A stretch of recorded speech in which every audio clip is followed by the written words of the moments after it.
Welcome to own channel जय Madhav academy learning programme. स्वागत है आपका आपके अपने यूट्यूब चैनल जिसका नाम जय Madhav academy e learning online platform है। टाइम एंड टेंस हम लोगों ने लास्ट वीडियो में पढ़ लिया। अगर आप लोगों में से किसी ने नहीं देखा है वो वीडियो तो आप जरूर से देख लेंगे। और सबसे मोस्ट इंपॉर्टेंट चीज कि बहुत से बच्चे अब 12th वाले ही सोचेंगे कि ये तो 11th के टेंस है, हम लोग 12th में हम लोग क्या करेंगे पढ़ के।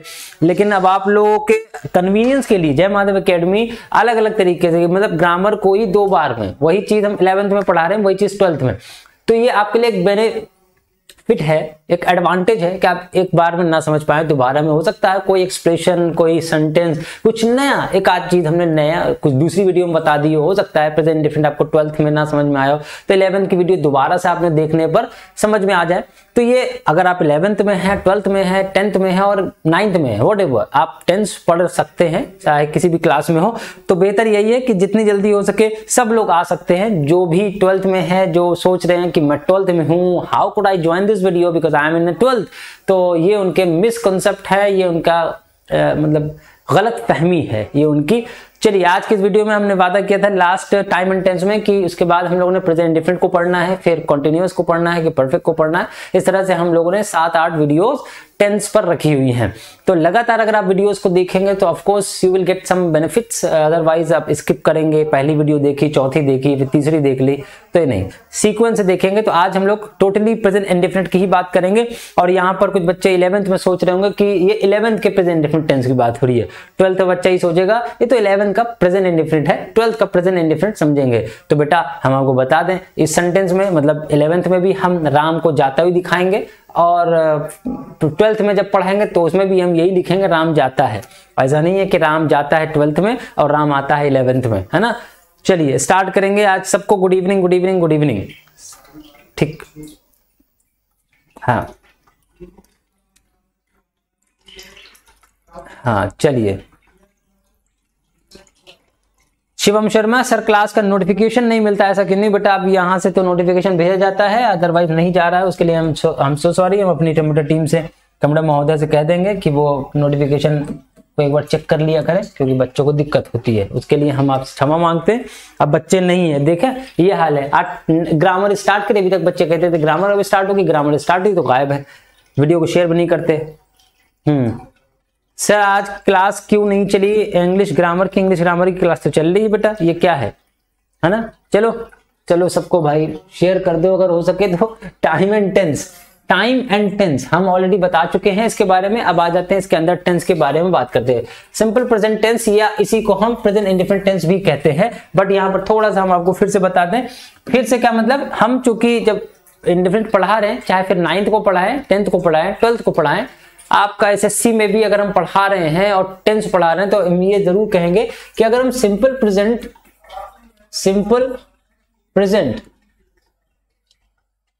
और प्रेजेंट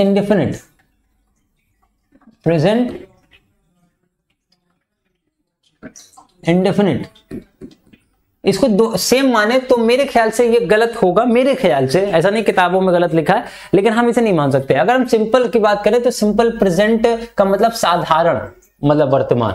अब यहाँ प्रेजेंट इंडेफिनिट की बात करें तो ऐसा प्रेजेंट वाला सेंटेंस जो इंडेफिनिट हो। तो पहले तो हमें ये समझ लेना चाहिए कि what is indefinite, what is simple, what is present, है ना। बिना इसे समझे कैसे समझ में आएगा कि हमें क्या करना है? बच्चे नहीं है इसका मतलब ये है बस, हाँ बस बातें हैं बच्चों में। तो अगर हम सिंपल प्रेजेंट की बात करें और प्रेजेंट इंडेफिनिट की, तो एक छोटा सा फंडामेंटल डिफरेंस हम समझ सकते हैं कि जो सिंपल प्रेजेंट होगा उसमें जो आपका सेंटेंस का स्ट्रक्चर होना चाहिए, मेरे ख्याल से होना चाहिए, वो होना चाहिए सब्जेक्ट, फिर इज, एम, आर, फिर इसका complement,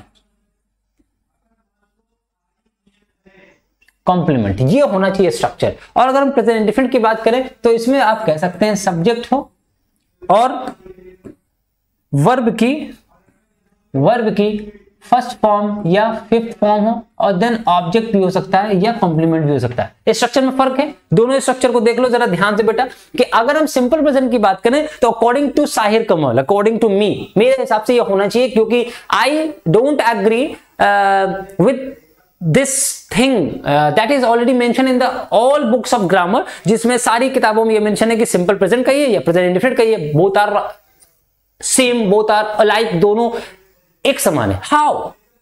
I am confused. Still I am confused. Even I did not get any reply from anyone else. हमें बड़े प्रोफेसर से पूछे, तो इसलिए हम थोड़ा सा फर्क करके बता सकते हैं कि अगर सिंपल प्रेजेंट की या सिंपल पास्ट की बात करें या सिंपल फ्यूचर की बात करें तो उसका स्ट्रक्चर इंडेफिनिट के स्ट्रक्चर से अलग होना चाहिए, क्योंकि सिंपल प्रेजेंट का कोई अपना अर्थ निकल ही नहीं रहा। सिंपल प्रेजेंट का मतलब अगर हम हिंदी में देखें तो साधारण वर्तमान। अब साधारण वर्तमान का मतलब क्या? मैं जाता हूं और मैं जा रहा हूं, दोनों ही साधारण तरीके से बोले जाएंगे। अगर दोनों ही साधारण तरीके से बोले जा रहे हैं तो प्रेजेंट कॉन्टिन्यूअस को सिंपल प्रेजेंट क्यों नहीं कहते? किसी भी बुक में ये क्यों नहीं लिखा है? आपके पास इस बात का रिप्लाई? एनीवन ऑफ यू, आपके पास रिप्लाई है? रश्मि वर्मा, स्लो मोशन में पढ़ाते हैं, स्लो मोशन में चलते हैं।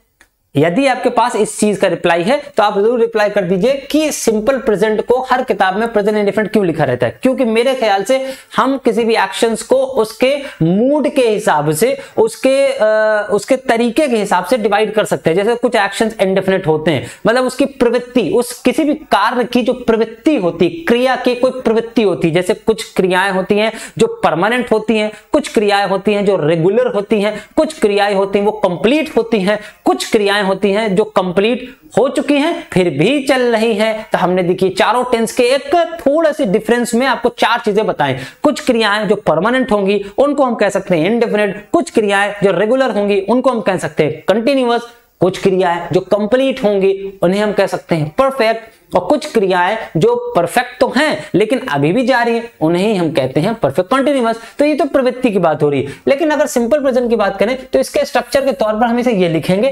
क्योंकि सिंपल प्रेजेंट टेंस में हमें कोई भी कार्य का पता नहीं चलता। इस टेंस में, इसको आप नोट करके लिख लीजिएगा, इसमें किसी भी क्रिया का होना या किया जाना नहीं पता चलता है। अर्थात इसमें हम यहां पर क्या कर रहे हैं कि एग्जाम्पल देखिए, वह एग्जाम्पल दूसरे कलर से ले लेते हैं बेटा।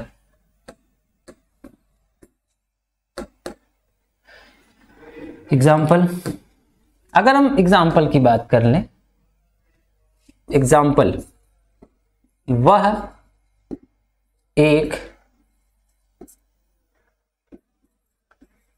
लड़का है, तो अब यहां पर वह और है, इसको जोड़ने के लिए कॉम्प्लीमेंट का प्रयोग किया गया। क्या है?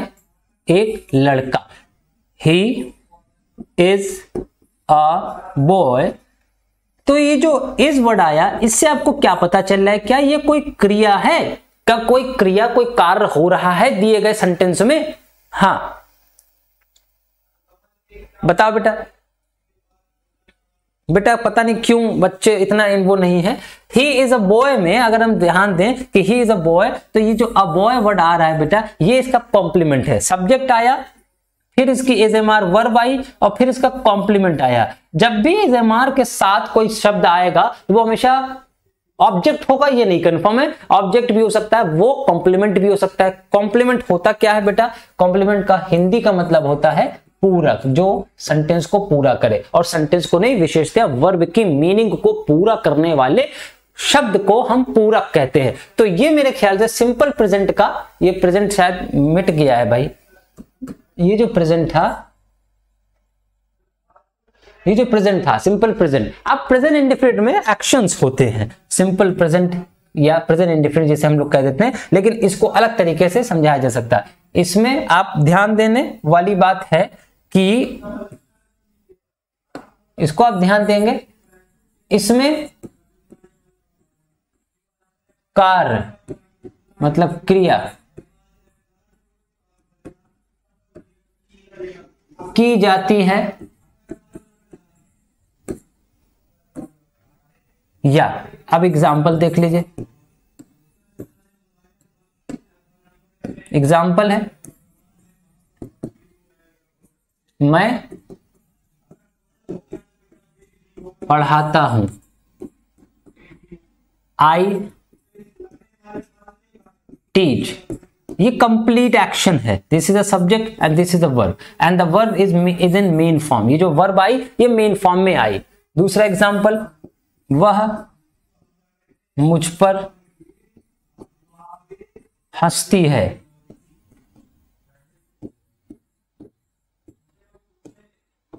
तो अब शी laughs at me।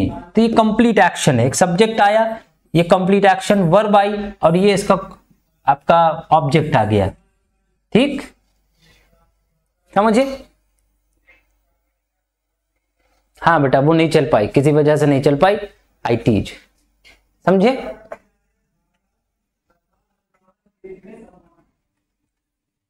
हाँ बिल्कुल। समझ नहीं आया सर? एग्जाम्पल नहीं समझ में आया? एग्जाम्पल हमने बेटा संस्कृत में तो नहीं लिखा है, मेरे ख्याल से हिंदी में ही लिखा है और समझ नहीं आया। एग्जाम्पल हम ये दे रहे हैं कि प्रेजेंट इंडेफिनिट और सिंपल प्रेजेंट टेंस दो अलग अलग हैं। यहाँ बुक में आपके हमेशा इनको बराबर बताया जाता है, प्रेजेंट इंडेफिनिट और सिंपल प्रेजेंट। लेकिन हम इसको बराबर ना मानते हुए थोड़ा सा क्लेरिफाई हमने किया कि आपको करना क्या है। सिंपल प्रेजेंट टेंस में आपको ये ध्यान देना है कि सिंपल प्रेजेंट में इज एम आर सब्जेक्ट और इज एम आर और उसका कॉम्प्लीमेंट आए तो उसे हम सिंपल प्रेजेंट तो कह सकते हैं, क्योंकि वो उसमें कोई एक्शन नहीं हो रहा है। ठीक है, वैसे सिंपल प्रेजेंट को सिंपल प्रेजेंट कहना ही नहीं चाहिए। प्रेजेंट इंडेफिनिट जब नाम रखा गया तो प्रेजेंट इंडेफिनिट कहिए। कुछ एक्शन इंडेफिनिट के फॉर्म में, कुछ एक्शन कॉन्टिन्यूअस के फॉर्म में, कुछ एक्शन परफेक्ट के फॉर्म में, कुछ एक्शन परफेक्ट कॉन्टिन्यूअस के फॉर्म में होते हैं, जो कि हम सभी जानते हैं कि 3 टेंसेज में 4 डिवीजन होते हैं जो ओवरऑल 12 टेंस कहलाते हैं। तो फिर ये सिंपल प्रेजेंट, सिंपल फ्यूचर और सिंपल पास्ट क्यों कहा जाता है? ये मेरी बात का जो है हमें कंफ्यूजन था, जो बच्चों से भी अभी तक हमें नहीं समझ में आया। ठीक है, तो हाँ प्रियंका गुप्ता, तो प्रेजेंट इंडेफिनिट को प्रेजेंट सिंपल प्रेजेंट से अलग करने के लिए हमको थोड़ा सा अलग आपको बताना पड़ा कि अगर हम चाहें तो सिंपल प्रेजेंट इनको कह सकते हैं, इसमें कोई एक्शन नहीं हो रहा। उसी तरीके पास्ट की बात करेंगे जब उसमें भी कोई एक्शन नहीं होगा। अब अगर इधर बात करें तो प्रेजेंट इंडेफिनिट की, ध्यान दें कि प्रेजेंट इंडेफिनिट, अब इसे हम चर्चा करेंगे कि इसे इंडेफिनिट कहा गया तो इसी तरीके की एग्जाम्पल लिखे गए। तो पहले तो अब हमें यह समझना है, आगे चलेंगे बेटा, पहले तो हमें यह समझना है कि इंडेफिनिट को इंडेफिनिट आखिर कहा क्यों जाता है। इंडेफिनिट का मतलब क्या होता है बेटा, पहले तो अब ये समझ लीजिए इंडेफिनिट का मतलब क्या होता है। अगर इंडेफिनिट का मतलब नहीं समझे तो इंडेफिनिट के सेंटेंस भी नहीं समझ पाओगे। इंडेफिनिट का अपना मतलब होता है अनलिमिटेड या फिर इनफाइनाइट। ये इसके कुछ सिनोनिम वर्ड हैं, जिसे हिंदी में आप कहेंगे अनिश्चित। यही कहेंगे बेटा, अनिश्चित कहोगे बेटा, अनलिमिटेड या इनफाइनाइट। तो क्या मतलब निकल के आता है कि what kind of sentences are categorized in indefinite, मतलब किस प्रकार के वाक्यों को हम इंडेफिनिट के फॉर्म में रख दें। यह पता होना चाहिए कि किस प्रकार के वाक्यों को, कैसे वो वाक्य होंगे कि उन्हें हम इंडेफिनिट कहें और फिर इंडेफिनिट के जो रूल है उसको हम फॉलो करें। तो अब इंडेफिनिट का मतलब अगर आप समझ गए कि इंडेफिनिट का मतलब ये, आप इंडेफिनिट को इस तरह से समझ सकते हैं बेटा, ये हमारा तरीका है। This is called indefinite. ठीक, and if I just put a line, this is called continuous. अगर आप इंडेफिनिट कंटिन्यूअस में फर्क समझ गए तो बहुत अच्छी बात है। ये इंडेफिनिट क्यों है बेटा? कोई एक्शन होगा तो वो बार बार होगा और इतनी बार होगा कि वो कब खत्म होगा नहीं पता इसमें, और ऐसे ही एक्शंस को हम इंडेफिनिट कहते हैं जो एक्शन जो है बार बार हो, मतलब वो एक्शन जो बार बार हो, अर्थात कुछ एक्शंस के, कुछ क्रियाओं के, एक्शंस ना कह के कुछ क्रियाओं के समाप्त होने का समय अनिश्चित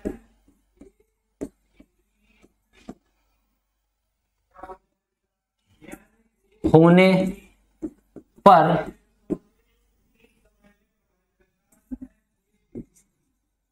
इंडेफिनिट, जो बार बार हो अर्थात कुछ क्रियाओं का, यहां पर का मिसिंग था बेटा, का समाप्त होने का समय अनिश्चित होने पर इंडेफिनिट में उन्हें रखा जाता है। कि आ गया ना भाई, अनिश्चित है तो अनिश्चित की वजह से ही इनको हम इंडिफिनिट में रखते हैं। क्योंकि प्रेजेंट की बात कर रहे हैं तो सिंपल है कि हम प्रेजेंट इंडिफिनिट में रखेंगे। कुछ ऐसे एक्शंस होंगे जो प्रेजेंट इंडिफिनिट में आएंगे, कुछ ऐसे एक्शन होंगे जो पास्ट इंडिफिनिट में आएंगे। कॉम्प्लीमेंट और ऑब्जेक्ट के एक ही होता है। नहीं, गलत बेटा, रश्मि वर्मा ही गलत है। कॉम्प्लीमेंट और ऑब्जेक्ट एक नहीं हो सकते। कॉम्प्लीमेंट अलग चीज है, ऑब्जेक्ट अलग चीज है। जब उसकी बात करेंगे तो हम आपको उसे समझा देंगे, ठीक है। तो इंडिफिनिट में कैसे एक्शंस होंगे जिनके समय जो अंत समय है, जिनका समाप्ति का समय, कुछ क्रियाओं के समाप्ति का समय हमें पता नहीं होता। अब कैसे एग्जांपल देते हैं, उसके बाद कैटेगरी वाइज हम बात करेंगे। एग्जांपल नंबर 1, हमसे पूछा जाए आप क्या करते हैं तो हम कहेंगे मैं पढ़ाता हूं। अब हम पढ़ाते तो हैं लेकिन कैसे पढ़ाते हैं भाई? जाहिर सी बात, मॉर्निंग में आए पढ़ाया, फिर यही काम दोबारा कब होगा? फिर दूसरे दिन मॉर्निंग में आएंगे, फिर पढ़ाया, फिर कब होगा? फिर अगले दिन मॉर्निंग में आएंगे। भाई पढ़ाने का काम तो ये परमानेंट है। अगर ये परमानेंट है, लेकिन अभी पूछा जाए कि इस पढ़ाने का काम का अंत कब है, तो कब पता है? किसी को पता है? मैं पढ़ाता हूं तो ये मेरा पर डे का काम है, जो कि एक रूटीन एक्शन आ रहा है, या मेरी एक आदत हो सकती है, ठीक है। तो अब रूटीन एक्शन है तो रूटीन एक्शन बार बार होता है एक निश्चित समय पर। कोई व्यक्ति हंसता बहुत है, कोई व्यक्ति तंबाकू बहुत खाता है, कोई व्यक्ति गालियां बहुत बकता है, तो ये जो बार बार होता है एक्शन, ये उसकी आदत है। लेकिन उसका गाली बकना, किसी का धूम्रपान करना, ये कब तक चलेगा, क्या किसी को मालूम है इस बारे में? Nobody knows. भाई जाहिर है कोई भी एक्शन तभी खत्म होता है जब वो मर जाता है। इस कंडीशन में कि हमसे पूछा जाए क्या करते हो, हम कहते हैं हम पढ़ाते हैं। अब ये कब तक पढ़ाएंगे? ये मेरा काम है till the end of my life. अब बच्चे कहे सर पता तो चल गया जब आप मरेंगे तो आपका काम खत्म हो जाएगा, तो समाप्ति का जो एक्शन के समाप्ति का समय है वो पता चल गया। लेकिन बेटा हम मरेंगे कब किसी को नहीं पता। भाई जाहिर है कोई एक्शन है, कोई सुबह सुबह नहाता है। आप जब बच्चे पैदा वो हुए थे, मतलब आप जब बच्चे थे, आप पैदा हुए, और उस पैदा होने के बाद आप कितनी बार नहाए आपको नहीं पता, और कितनी बार नहाएंगे नहीं पता। लेकिन आप जनरली यही कहते हैं मैं नहाता हूं। आप खाना भी खाते हैं, आप जनरली यही कहते हैं मैं 2 बजे खाना खाता हूं। कब तक खाएंगे? No idea. नो आइडिया मतलब इनडेफिनिट, अनिश्चित, इनफाइनाइट, अनलिमिटेड। हो गई बात। तो इनडेफिनिट का मतलब ये चीज समझ में आ गई आपको? समझ में आया? समझ में आया? Very good. तो फिर आ गई वही चीज। अब जो कुछ एक्शंस होंगे वो इंडेफिनिट इस तरह से हो सकते हैं, और ऐसे ही एक्शंस को हमारे कुछ टीचर्स कहते हैं जिस वाक्य के अंत में ता है, ती है, ते है आ जाए, उनको हम इंडेफिनिट कहेंगे। तो बेटा वह तोता है, वह तोता है, ये इंडेफिनिट होता है, इसका मतलब है ना, ठीक है। वह सीता है, इसका मतलब ये भी इंडेफिनिट हो गया। पहली चीज, अब यहां पर ध्यान देने वाली बात है, तो अगर कोई कहे वाक्य के अंत में ताती ते आ रहा है, पहली चीज गलत है। अगर कोई क्रिया के अंत में ताती ते आ रहा है तो वो पॉसिबली इंडेफिनिट होगा, पॉसिबली होगा। अगर क्रिया के अंत में, अभी किताबों में आपके लिखा होगा क्रिया के अंत में ता, ती और ते प्लस है आ जाए, हूं आ जाए, हो आ जाए, ठीक है। तो ये आ जाए क्रिया के अंत में, तो ये हो सकता है इंडेफिनिट, लेकिन ये ही होगा indefinite. This is wrong. Indefinite का मतलब सिर्फ ताती ते और लगा के है, ये प्रेजेंट इंडेफिनिट की पहचाना जाएगा, तो फिर ये बेवकूफ बनाने वाली बात है। सिर्फ इतना ही नहीं है, क्योंकि ऐसे बहुत से सेंटेंस हम बोलते हैं दिन भर में जो इंडेफिनिट होते हैं, उसमें ताती नहीं होते हैं। ध्यान देने वाली बात है। अगर आप अपने आप को नोटिस करेंगे तो बिल्कुल आप नोटिस कर सकते हैं अपने ही सेंटेंस को। आगे चलेंगे। अब बात करें हम किस किस तरह के हम सेंटेंस को इंडेफिनिट में ट्रांसलेट कर सकते हैं। तो नंबर 1,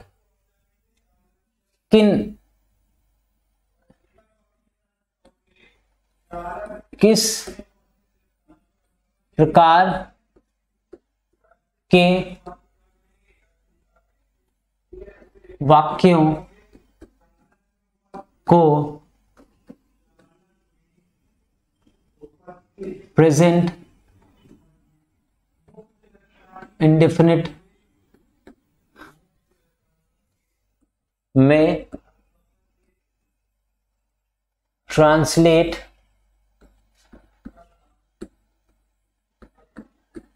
किया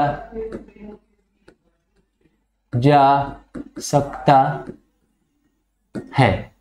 चलिए अब देखते हैं नंबर 1,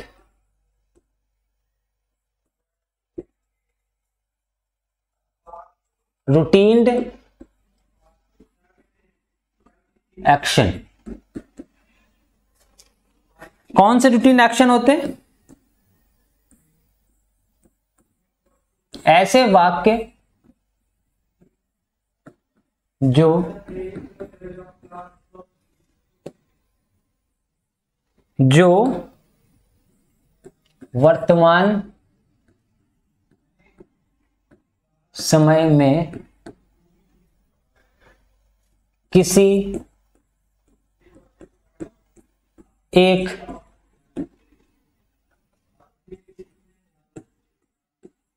निश्चित समय बिंदु पर घटित हों या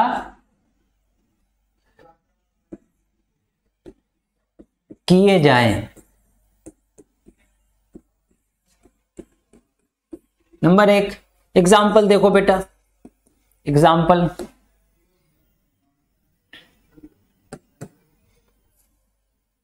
वह सुबह 5 बजे उठता है। वो सुबह 5 बजे उठता है बेटा, बिल्कुल होता है। ऑब्जेक्ट से आपका, अगर ऑब्जेक्ट है, हम आपको हिंट दे रहे हैं, अगर ऑब्जेक्ट होगा तो उसका पैसिव बन सकता है, अगर ऑब्जेक्ट नहीं है तो पैसिव नहीं बनेगा, वो कॉम्प्लीमेंट पैसिव नहीं बनाता। लेकिन इसका ये मतलब नहीं है कि आप किसी भी टेंस में ऑब्जेक्ट ढूंढ ले और पैसिव बना ले, क्योंकि 4 टेंस के पैसिव नहीं बनते, उससे मतलब नहीं है। अगर आपके जो 8 टेंसेस के पैसिव बनते हैं या किसी भी तरह का जो पैसिव बनता है, तो पैसिव हमेशा ऑब्जेक्ट से ही बनेगा, पैसिव हमेशा ऑब्जेक्ट से बनेगा। अब अगर आप सोचें कि ही इज अ बॉय, इसको आप पैसिव बना लेंगे, बना के दिखा दे कोई पैसिव। अगर पैसिव नहीं बन रहा है तो फिर इसका मतलब ये ऑब्जेक्ट हो गया। अगर यही हम लिख दें he is teaching a boy,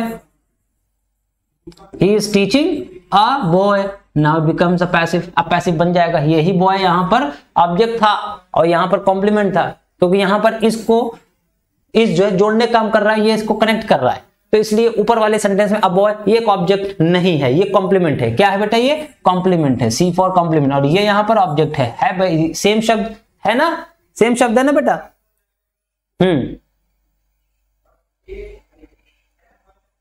eight होगा बेटा अभी मिश्रा। ठीक, अब यहां पर देखो बेटा, यहां पर ट्रांसलेट क्या कर देंगे हम इसका, यहां पर ट्रांसलेट कर सकते हैं ही के साथ gets up at 5 o'clock। ठीक, यहां पर बेटा 5 बजे लिखा है, ये टाइम मेंशन है, तो जो जहां पर जिस सेंटेंस में टाइम आ जाए एक निश्चित समय, वो आपका रूटीन एक्शंस हो जाएगा। दूसरा एग्जांपल ले लो, दूसरा एग्जांपल ले लो, कोई दिक्कत नहीं। पापा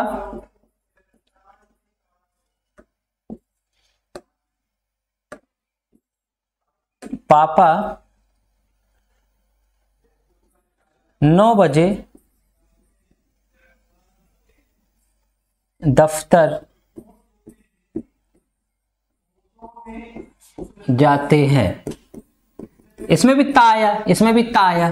ठीक है, अब यहां पर क्या हो सकता है, वही चीज, यहां पर भी समय दे दिया गया 9 बजे, तो फादर goes to office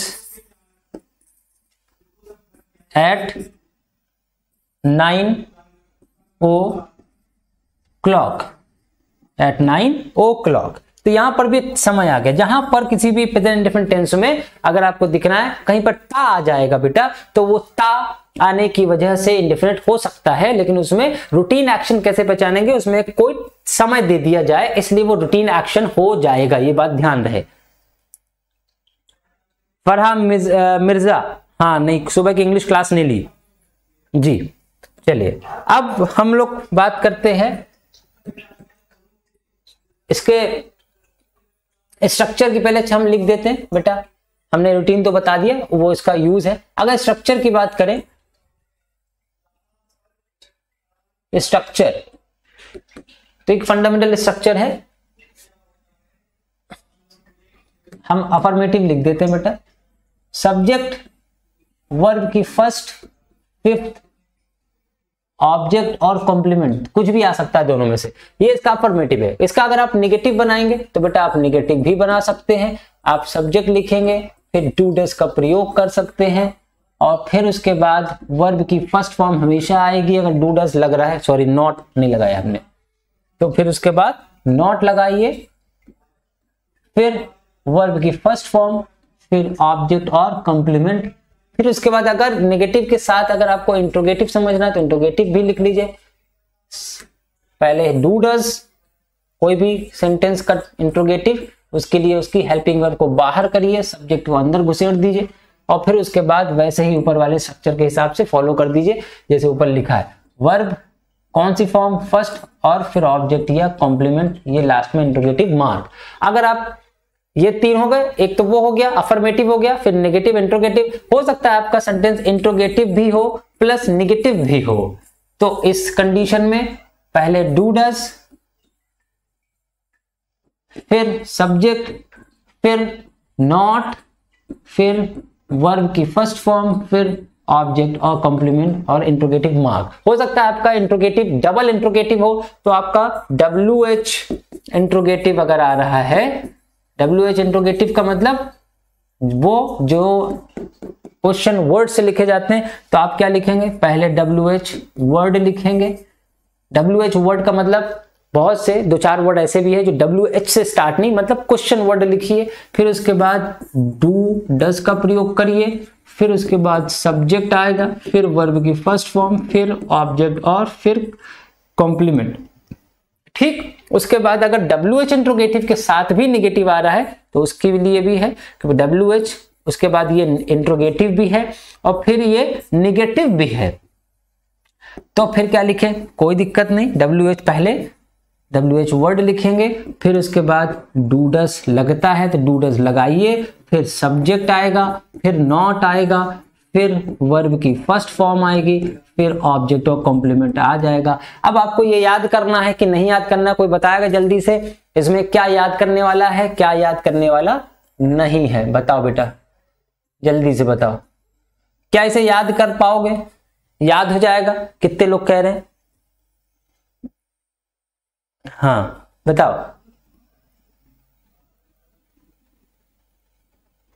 अच्छा अच्छा अच्छा अच्छा, सॉरी, फरहा मिर्जा, ओ सॉरी, फरहा मिर्जा कह रही है सर आपने एग्जाम्पल में सुबह की इंग्लिश नहीं लिखी। अच्छा सॉरी, भूल गए होंगे बेटा, सुबह, हाँ इन द मॉर्निंग, सॉरी, यहाँ पे की बात कर रहे हैं। वेरी गुड, बच्चे इतना भी ध्यान देते हैं। चलो लिख देते हैं, इन द मॉर्निंग। ध्यान देने वाली बात है, यदि किसी सेंटेंस में दो टाइम आ जाए बेटा, ध्यान देना कि अगर दो टाइम आ जाए,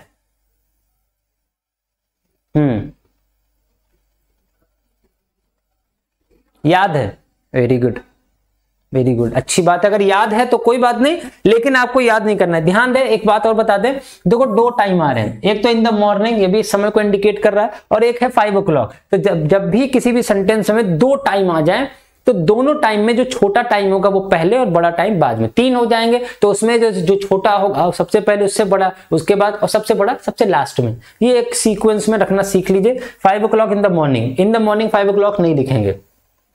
तो हम लोग ये बात कर रहे थे, अगर आपको नहीं याद है तो आपको क्या करना है बेटा, प्रेजेंट इंडेफिनिट से ही आप एक छोटा सेंटेंस उठाइए और उस छोटे से सेंटेंस को, सपोज करिए छोटा सेंटेंस क्या हो सकता है, छोटा सेंटेंस है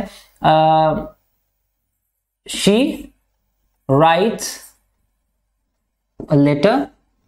ये एक सेंटेंस है और इस सेंटेंस को 72 स्ट्रक्चर में आप इसको लिख डालिए। अब आप कहें 72 कौन से, तो आपके पास 12 टेंसेज हैं बेटा, 12 टेंसेज हैं और हर टेंस के 6 स्ट्रक्चर बनेंगे, जैसे कि 1 2 3 4 5 6, और 6 स्ट्रक्चर में इसको एक सेंटेंस को लिखिए। उसी तरह इसी को आई एम राइटिंग लिखिए, मतलब शी इज राइटिंग लिखिए, शी इजंट राइटिंग लिखिए। इस तरह से आपको पता है क्या, आपका कॉन्फिडेंस बढ़ेगा बोलने में भी। एक ही सेंटेंस को 72 बार बोलिए, और 10 सेंटेंस अगर आप बना रहे हैं तो 720 सेंटेंस बोले आपने। ध्यान दो, समझो क्या कह रहे हैं हम। एक सेंटेंस लो, she writes a letter, this is the first structure of tense. Tense का सबसे पहला स्ट्रक्चर प्रेजेंट इंडेफिनिट का अफर्मेटिव स्ट्रक्चर बनेगा, शी राइट्स अ लेटर। आप इसी को negative, she does not write a letter. इसी को interrogative, does she write a letter. इसी को इंट्रोगेटिव के साथ negative, does she not write a letter. इसी को double interrogative, why does she write a letter. इसी को डबल इंट्रोगेटिव के साथ फिर negative, why does she not write a letter. इस तरह से 6 स्ट्रक्चर बनाए। इसी सेंटेंस को अब आप कंटिन्यूअस में लिख सकते हैं, she is writing a letter, फिर she is not writing a letter, फिर is she writing a letter, फिर isn't she writing a letter, फिर why is she writing a letter, फिर why is she not writing a letter. इस तरह से अगर आप सेंटेंस के 72 स्ट्रक्चर बनाते, इससे आपकी सबसे बड़ी जो दुविधा होगी, पहले तो स्ट्रक्चर याद करने की प्रॉब्लम, ऊपर से अगर आप 10 सेंटेंस मतलब 10 क्रियाएं लेकर के 720 सेंटेंस को बोलते हैं, तो आपका जो कॉन्फिडेंस हो जाएगा बेटा, वो बहुत ज्यादा ऊपर बढ़ेगा। ये बात मेरे ख्याल से, हाँ जी। आई विल बी ट्राई नहीं करेंगे तनु गुप्ता, आई विल ट्राई कहा जाएगा, ठीक है। आई विल बी ट्राई नहीं होगा, आई विल बी ट्राई। हम हमेशा कहते हैं ना, बच्चे 12 टेंस सीख लेते हैं, उसके बाद लिखते कौन सा है, 13वां टेंस। तो 13वां टेंस नहीं लिखना है। जैसे आई विल बी राइट, ये गलत है, ये कोई टेंस ही नहीं है। आई विल बी देयर, ये सिंपल फ्यूचर है, मैं वहां होऊंगा। बट आई विल बी के साथ ट्राई वर्ब की फर्स्ट फॉर्म बी के साथ नहीं आती, वर्ब की थर्ड फॉर्म आएगी बी के साथ। तो हम आई विल बी ट्राइड ये भी लिखा नहीं जा सकता, क्योंकि उसकी भी एक कंडीशन है कि हाँ। नहीं बेटा, रश्मि वर्मा ये आपका भी गलत है, आई विल बी ट्राई ये भी गलत है, ठीक है। आई विल ट्राई, ठीक। चलो, तो ये दूसरा ये स्ट्रक्चर हमने आपको लिख दिए। तो अब आपको करना क्या है बेटा, अब हम थोड़ा सा और आगे चलते हैं। इसमें अब आपको हम बताते हैं कि दूसरा जो सेंटेंस होगा वो क्या होगा आपका दूसरी जगह। पहला तो हमने रूटीन एक्शन कुछ होंगे, हैबिचुअल एक्शन। हैबिचुअल एक्शंस क्या होते हैं, हैबिचुअल एक्शंस क्या हो सकते हैं बेटा, हैबिचुअल एक्शंस होते हैं आपके वो एक्शंस जो किसी व्यक्ति की आदत को बताएं। अब बताओ बेटा, क्या इसमें भी तातीते आएगा कि नहीं आएगा? चलो एग्जाम्पल देखेंगे।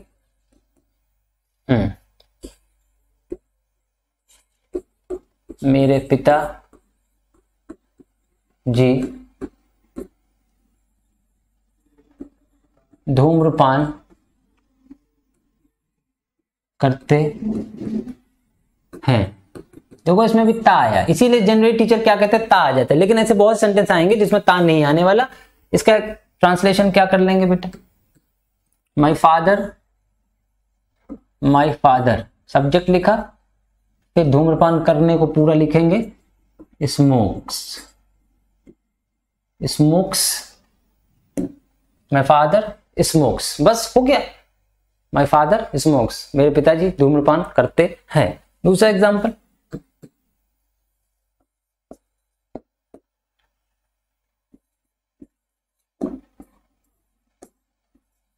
वह दिन भर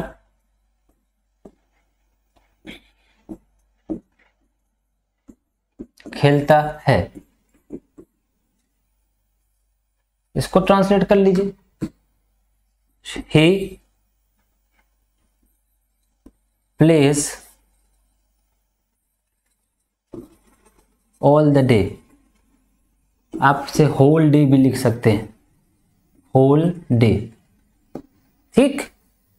खेलने का कोई हो सकता है उसकी आदत हो। फिर क्या है,